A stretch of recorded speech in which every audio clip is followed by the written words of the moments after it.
Ils sont des centaines à venir tenter leur chance chaque jour dans cette salle de jeu à Rome, la plus grande d'Europe. Pour certains, c'est un moyen comme un autre d'arrondir les fins de mois. La plupart de ces joueurs le font en cachette et ne veulent surtout pas être reconnus, encore moins en parler devant une caméra. Malgré la crise qui frappe l'Italie, les salles de jeu ont vu leur chiffre d'affaires s'envoler l'an dernier, plus 63% par exemple pour celle-ci. Ça a été une des meilleures années pour nous.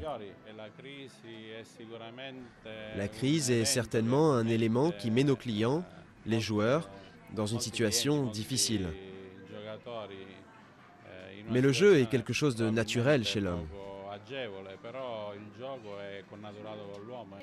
Même constat chez certains buralistes avec le loto, tiercé, mais aussi les jeux de grattage en plein boom, alors que les ventes de cigarettes ou de gadgets dans ce bureau de tabac par exemple sont en chute libre. Ceux qui dépensent ici, c'est seulement pour les jeux. Ils espèrent pouvoir changer de vie.